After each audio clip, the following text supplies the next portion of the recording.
یہاں تک کہ اب تنہا ہو گئے، بس چند منٹ اور ختم ہوا، تنہا ہو گئے، کوئی نہیں ہے۔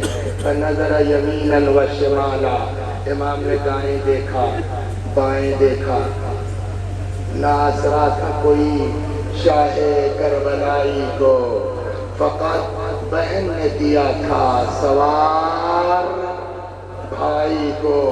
آئے در خیمہ پر آواز دی زینب خدا حافظ، اے رقیہ و رباب خدا حافظ۔ اور یہ واقعی عجیب ہے، جناب زینب کا بھی کلیجہ عجیب ہے۔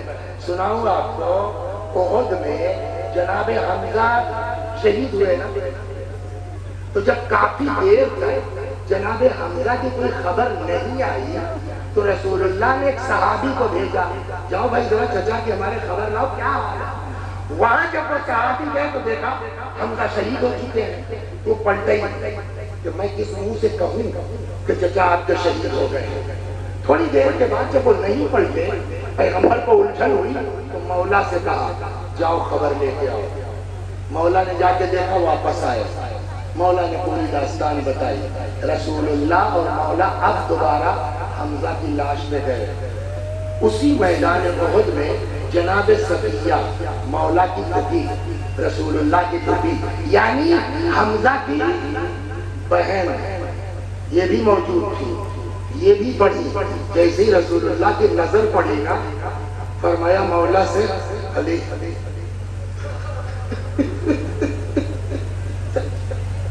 ہٹا دو، بہن کو بھائی کی لاش پر نہ کر۔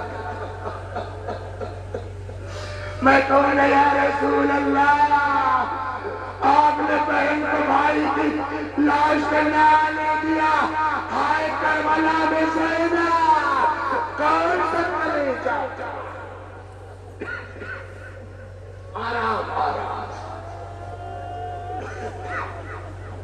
زینب خدا حافظ، اے رقیہ و رباب خدا حافظ۔ آئیں، کہتے ہیں کہ جیسے ہی آئیں دونوں باہیں امام کے گلے میں ڈال کے لپٹ گئے، بھیا میں نہیں جانے دوں گی۔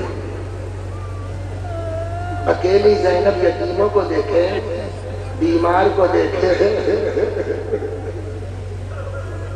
امام سمجھ گئے کہ اب زینب سے اجازت آسان کام نہیں ہے۔ فَأَشَارَ عَلَيْهِ السَّلَامُ إِلَىٰ قَلْبِ أُخْتِهِ، بھائی نے بہن کے دل کی طرف اشارہ کیا۔ نہ جانے اس اشارے میں کیا خصوصیت تھی، جدا ہوئی، اچھا بھیا جاؤ خدا حافظ۔ ابھی چند قدم چلے تھے کہ تب تک پیچھے سے آواز آئی، مہلاً مہلا یا ابن الزہرا، مہلاً مہلا یا ابن الزہرا، اے زہرا کے لال دھیرے دھیرے، اے فاطمہ کے دل بند آہستہ آہستہ۔ مڑ کے دیکھا زینب اتر گئے۔ بہن تم تو اجازت دے چکی تھی نا، اب کیوں چلی آ رہی ہو؟ بھیا اماں نے کہا تھا جب میرا لال جانے لگے میں نہ ہوں گی، میری طرف سے میرے بعد بیٹے کے گلے کو چوم لینا۔ اے بھیا ذرا بند قبا کھولو، کوئی زینب کے دل سے پوچھے جس گلے کو چومنے جا رہی ہو ابھی اسی گلے پہ کوئی خنجر پھرایا جائے۔ جزاکم ربکم، آرام آرام سے، جزاکم ربکم۔ اب جب بات ادھر گھوم گئی اسی کو ذرا تفصیل سے 2-4 منٹ عرض کرتا ہوں۔ امام میدان میں آ گئے، انشاءاللہ یا اللہ اس مجمع میں جو لوگ ہیں خدا مرد و عورت ہم سب کو امام کی قبر کی زیارت نصیب فرما۔ انشاءاللہ جائیے گا نا تو وہاں آپ کو بتایا جائے گا یہی ٹیلا تھا، یہی بلندی تھی جہاں سے زینب بھائی کی جنگ کا منظر دیکھ رہی تھی۔ امام میدان میں آ گئے، بی بی اس بلندی سے دیکھ رہی ہے، ادھر لڑتے لڑتے سنیں گے، تیار ہے نا سننے کے لیے؟ 2 دن بچا ہے، تم تکلف مت کرو رونے۔ کہتے ہیں لڑتے لڑتے ادھر آ گئے جہاں جناب عباس کی لاش تھی. آرام آرام سے سنیے. نظر پڑ گئی, گھوڑے کی لجام کھینچ لی, غور سے حضرت عباس کے لاشے کو دیکھا. فرماتے بھیا اٹھو اٹھو, اپنے بھائی کی جنگ دیکھو. وہاں سے لڑتے لڑتے آگے ادھر جہاں شہداء کے جنازے رکھے تھے. نظر پڑ گئی, لجام فرض کھینچ لی, غور سے دیکھا. فرماتے اٹھو, اپنے پیاسے امام کی جنگ دیکھو. جب کوئی جواب نہیں ملا, اب سنیے جملہ, غور سے دیکھا. اٹھو, اپنے پیاسے امام کی جنگ دیکھو. جب کوئی جواب نہیں ملا تو عجیب جملہ ہے مولا کا. یا ابطال الصفا و یا فرسان الحجا مالی انادیکم فلا تجیبونی. اے میرے شیرو, اے میرے بہادرو, کبھی ایسا نہیں ہوا کہ میں نے تمہیں پکارا ہو اور تم نے میری بات کا جواب نہ دیا ہو.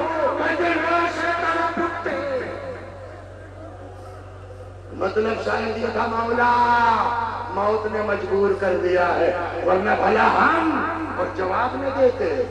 اللہ اللہ, لڑتے لڑتے لڑتے لڑتے میری ہمت نہیں پڑ رہی ہے. عام طور پر یہ مسائل میں عام دنوں میں بھی نہیں پڑھتا, آج دماغ میں ہے, سن لیجئے. روایت کہتی ہے لڑتے لڑتے اکبر کی تو برچھی پڑھی جاتی ہے نا, میرے مولا کی نہیں پڑھی جاتی.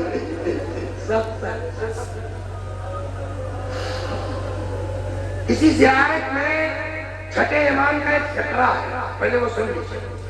فرماتے ہیں السلام علیکہ یا من سکنت دمہ فی الجنان. سلام اس حسین پر جس کا خون بہشت میں جا کے روکا. اس کا کیا مطلب ہوا؟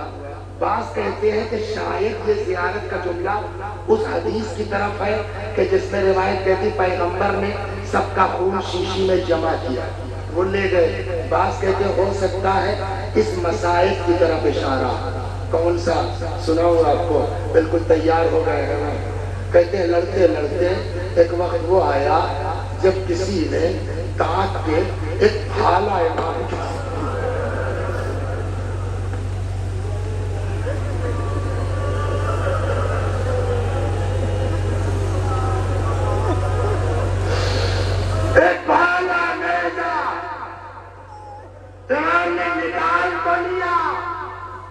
لیکن روایت کہتی ہے خون فوارے کی طرح ابلنے لگا. حضرت نے چلو لگا دیا. جب چلو بھر گیا امام نے آسمان کی طرف اچھال دیا. روایت کہتی ہے ایک قطرہ زمین پر واپس نہیں آیا. شاید یہی کہا ہو چھٹے امام نے, سلام اس حسین پر جس کا خون بہشت میں جا کے ٹھہرا. اب جس کو اتنی کمزوری آ گئی ہو, اتنا وہ گھوڑے پہ رک سکتا ہے, ہاں گھوڑے پہ ٹک سکتا ہے. نتیجہ یہ ہوا کہ حضرت گھوڑے سے زمین پر آ گئے. کتنا غیرتدار تھا مولا. ایک جملہ سن کے واپس چلتا ہے. گھوڑے پہ زمین پہ جب آ گئے گھوڑے سے تو اتنی نقاہت تھی, اتنی کمزوری تھی کہ ذوالجناح سے گرنے کے بعد کچھ دیر تک مولا ایسے ہی پڑے رہے.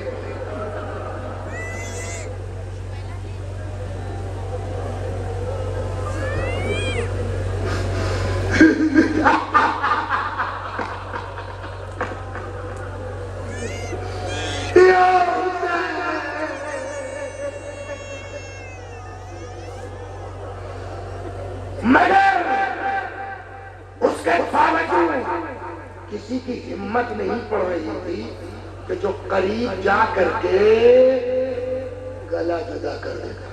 ڈر رہے تھے, ہمت نہیں کسی کی پڑ رہی تھی. اب سنیں گے میرا مولا کتنا غیرت کا. سنائیں, آمادہ ہو گئے گا. ایک ملعون فوجی کہتا ہے کہ میں بتا سکتا ہوں کہ یہ زندہ ہیں کہ شہید ہو گئے. کسی نے کہا کیسے؟ کہا بھی بتاتا ہوں. تھوڑا سا امام کے قریب آیا, کہ آواز چلی جائے کانوں تک، اور وہیں سے امام کے قریب آ کے خیمے کا رخ کر کے چلایا زور سے، تم لوگ وہاں خیمے کی طرف کہاں جا رہے ہو؟ یہ اس طرح اس نے آواز لگائی۔ اب سنیں گے، کہتے میرا مولا جس کی حالت یہ تھی نا، جیسے ہی اس ملعون نے یہ کہا ادھر کہاں جا رہے ہو، روایت کہتی کوہنیوں سے دیکھ کے میرا مولا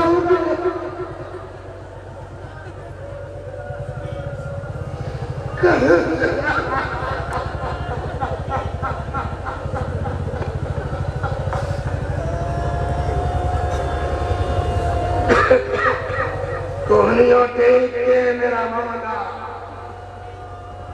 اجرکم من اللہ، بس اتنا سن لیجئے، ان یزیدی جانوروں سے کہیں زیادہ سمجھدار امام کا جانور تھا، امام کا جانور تھا۔ سنیں جرا بس 2 منٹ تمام کر دیا میں نے، بہت طولانی ہو گئی۔ کہتے ہیں کہ جب ذوالجناح کو یہ احساس ہوا کہ میرا سوار گر پڑا ہے، تو جانتے ہیں اس کی وفا دیکھیں گے آپ، تو اپنی لگام دانت میں دباتا تھا اور لا کے بار بار امام حسین کے ہاتھ پہ رکھتے تھے۔ جانور اپنے دل کی بات نہیں کہہ پائے گا نا، ہم آپ کو سوچ سکتے ہیں شاید جانور کے دماغ میں یہ بات آئی ہو کہ اگر ایک بار کسی طرح یہ لجام پکڑ کے سوار ہو جاتے، میں دوڑ کے زینب تک پہنچا دیتا۔ اتنے میں اس ملعون ابن سعد نے کہا پکڑ لو اس گھوڑے کو، فَإِنَّهُ مِن جَوَادِ رسول اللہ، یہ پیغمبر کا گھوڑا ہے۔ گھیر لیا یزیدیوں نے، وہ جو پھرتی سے اس نے ہاتھ پیر چلانا شروع کیا ہے، تاریخ بتاؤں آپ کو، بعض کتابوں میں 40 ہے، بعض کتابوں میں 17 ہے، کہ ذوالجناح نے ہاتھ پیر سے 17 لوگوں کو مار ڈالا، پکڑ میں کسی کی نہیں، عاجز آ گئی جیسا۔ تو آخر کار ابن سعد کہتا چھوڑ جانے گا، دیکھیں کیا کرتا ہے، اب بس ختم۔ فلما امن الجواد، جیسے ہی گھوڑے کو امن کا احساس ہوا کہ اب کوئی میرے آگے پیچھے نہیں ہے، پتہ نہیں کتنی دور چلا گیا ہوگا دوڑتا دوڑاتا، جہاں تھا بھاگ کے سیدھا امام کے پاس آ گیا، لیکن بس تمام، لیکن اب لجام نہیں رکھ رہا ہے، کیوں؟ لگتا ہے مایوس ہو گیا، اب یہ نہیں سوار ہو پائیں گے۔ تاریخ کہتی آیا اپنی پیشانی کو یا اپنی کاکل زلفوں کو امام کے خون میں رنگین کیا، تیزی کے ساتھ دوڑتا ہوا در خیمہ پہ آیا۔ میں پڑھ رہا ہوں اور آپ سن کے اتنے دنوں کے بعد گریہ کر رہے ہیں۔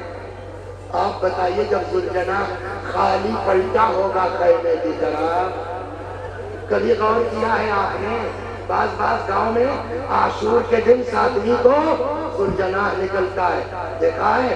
جب یہ ذوالجناح نکل کے مردوں کے بعد عورتوں میں جاتا ہے، یہ عورتیں کیسا چلاتی ہیں ذوالجناح کو دیکھ کے، جبکہ ان میں کوئی زینب نہیں، ان میں کوئی